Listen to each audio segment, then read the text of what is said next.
Hello everyone, it's Robert at the Sampleist, and today we'll be checking out Circular by Native Instruments. Circular is a powerful sequencer library designed by Frank Elting. It features incredible ways to evolve chord progressions into rhythmic sequences. Mix that with many sources at your disposal, the ability to have 4 layers playing at once in various ways, tons of various effects options, and the ability to import up to 128 of your own sounds into this library, and you have an incredibly powerful tool for anyone's template. There's even the possibility of using polyphonic aftertouch. The cost of Circular is $199 US. The download size is 9.63 gigabytes, and it can be run on the free Kontakt player, version 8.2.1 and higher. A big shout out, by the way, to Native Instruments for letting us check this out at no cost. Even so, there are no influencing my thoughts and opinions on this video. Also, if you could like this video and subscribe to the Sampleist, we would greatly appreciate it. Now let's go. Alright, so we have Circular open right now, and there are so many presets. Just holy moly. So what we're going to do is start with our atmospheres right here. Some things to mention. The mod wheel a lot of times will be impacting how things will play here. As you can see, the volume slider is changing here. But then there's also aftertouch, which can come into play. And I know this library is really good with polyphonic aftertouch and whatnot.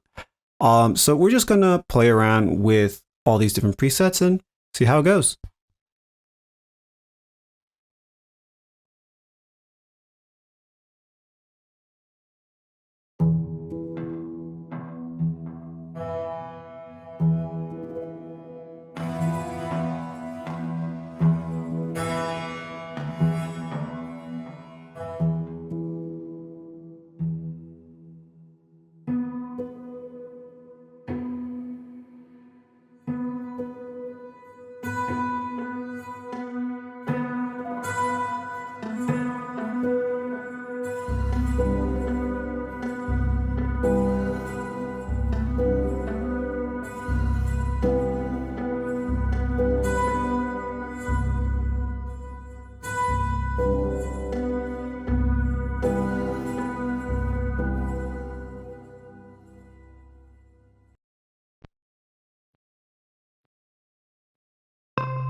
I think this is so cool so far. So many cool different sounds you could have, but this aftertouch thing is crazy, and you'll see the aftertouch here. So you see right now I don't have aftertouch really going, but now it's gone further and it's really pushing things ahead in terms of volume. I think that's sweet there. And if you had the polyphonic aftertouch, if I'm correct, then you can have different keys doing different types of aftertouch settings, which is pretty insane. I don't have that right here right now, but at some point I would like that for libraries like this. All right, let's keep going.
going to star that right now. That's a beautiful one, especially with the aftertouch coming in.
all of these are fun. Some are really fun in terms of like lightheartedness. Some are really cool and fun in terms of that dark, awesome texture, which I like. There's some really awesome atmospheres. There's a lot of playability here. And for the UI section, you'll see under the hood all the options we have here. I really think this is one of those types of libraries where you could be using this for years and years and years. Like, this is how insane this is. So, what better time than now then to go to the UI?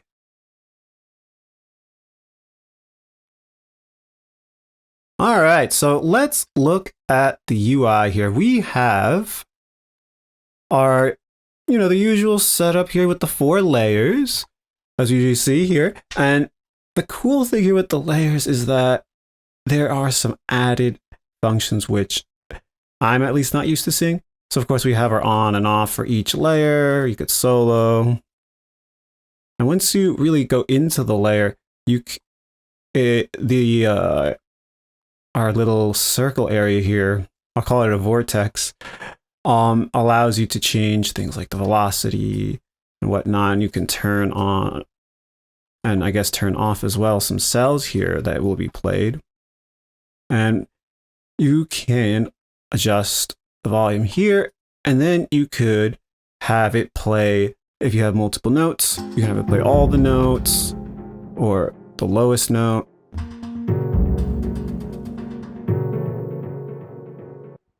And then we have our choices in terms of the rhythm. We have our random rhythm and the length, fill with some, many, and it'll just be random. And you can adjust it on your own. You also have the Euclidean. And over here we have our MIDI recorder here. So with that, you can just turn it on.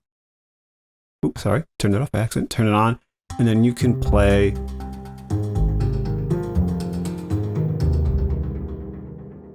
like that. And then let's open Logic. And then with Logic open, we can do, let's go over here and drag the MIDI region that we just played. We can import the tempo and whatnot. I'm going to say no. I didn't really do much, just kept it simple. So once you play that pattern and whatnot, you can have it as a MIDI region. You can add it to other things like your drums and whatnot. I think that's pretty nice. We can put Logic away now. So yeah, I'm not used to seeing stuff like that in a library for me, and that's really sweet. And then you can choose your layers, and there's so many types of layers. It's insane. And then you can randomize, and it randomizes everything. I think that is insane. And it's the same thing for each layer over here. And then over here we have our variation knob, which is connected, at least for me, to the mod wheel. And you could also connect these as well to different faders. It looks like my expression also controls that too. Can't forget that. So if we go here, you can choose whatever snapshot you would like. I think it's sweet how there's an animation to show it's loading. You could choose the key for your sequence as well, so that way you can just play along the white keys and you'll be getting everything in that key. And that pretty much does it for this part, which to me is pretty simple and straightforward. At first it looks very complicated, at least it did to me. So now we'll go into the sequencer area, and this is where it looks crazy. So you could change your step duration, which is really cool. You can also add some jitter to that.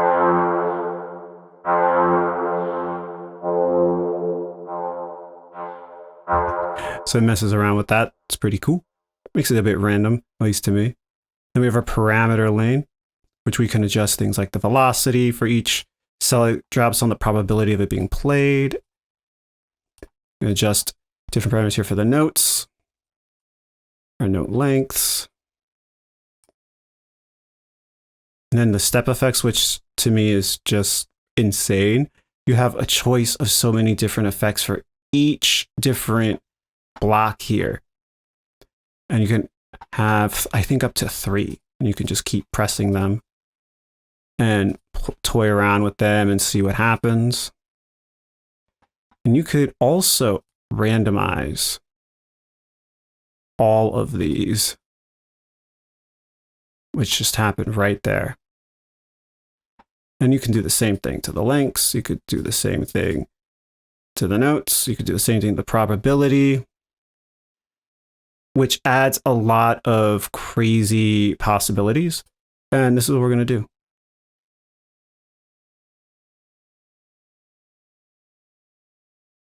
We're just going to do it to all of them for fun, see what happens.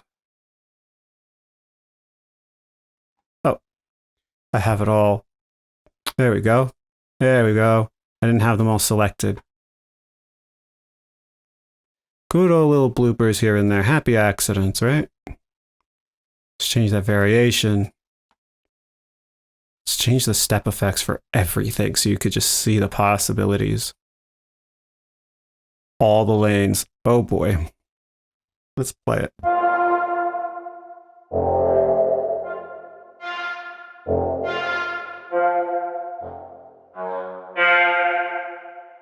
And we could also change the direction, I believe. So it's going back and forth with my step durations. I'll change this back to the 16ths.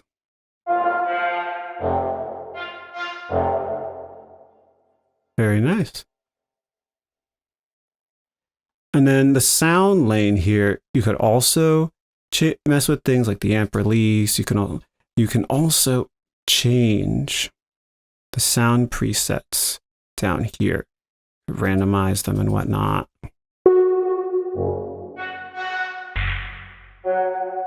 And you can toy with every parameter here, and you could see them for each current step is numbered. You could change every preset for every cell, and you could adjust the filters. You can adjust the amps, and with the mod assign, you can change how the modification changes, like with either the aftertouch here. Because you go to the LFO here, change that. Going to have it go, the input come from the LFO into Shaper 1. And then I'm going to have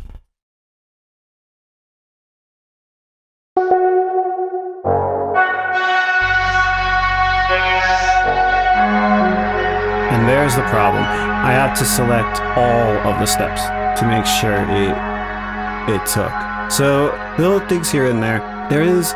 This is a complicated library. Yes, it is. But when you take the time to really play around it and make mistakes like I am, it's worth it, because then you make some cool sounds that we just not used to hearing. And I think that's pretty sweet.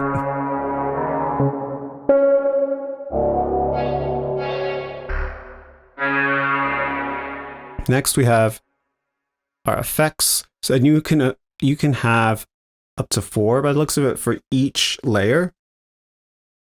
And you could move them around.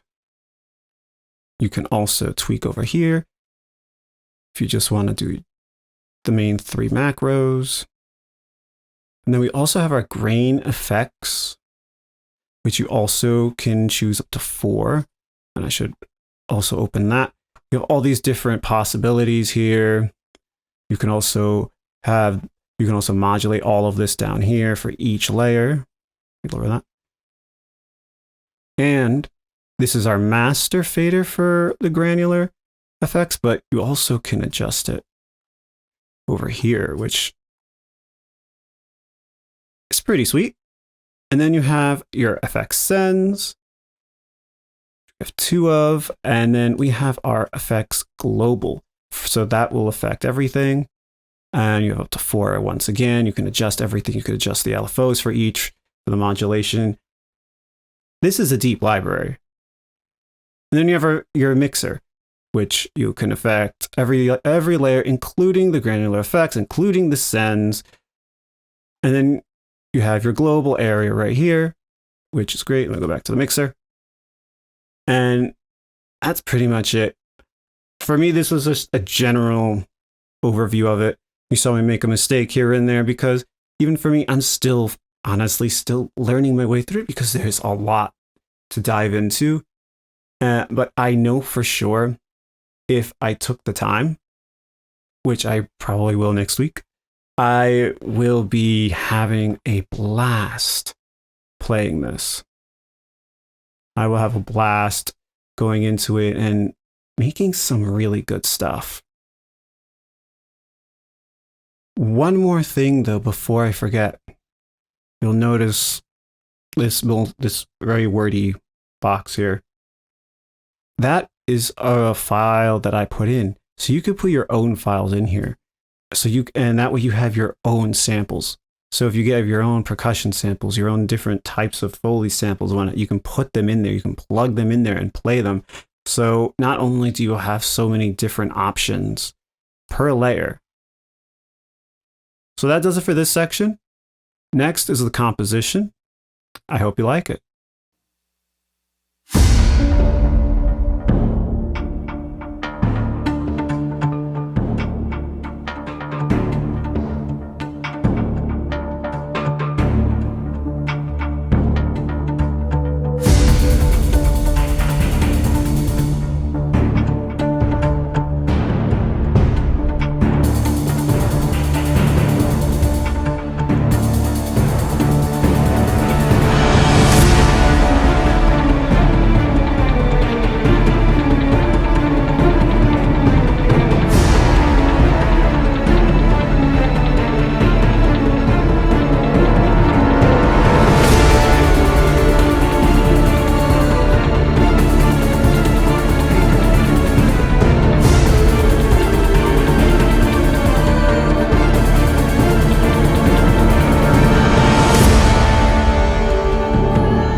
So my final thoughts on Circular is that it is powerful.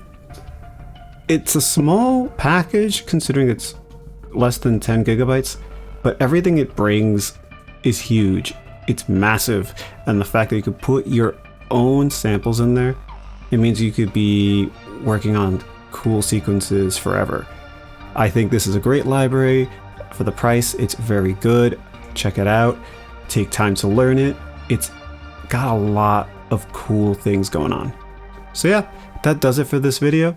Please like this video and subscribe to the Sampleist. It would mean the world to us. And comment below what you think of the library, how you use it, what samples you use in it, and anything else. So yeah, happy writing everyone.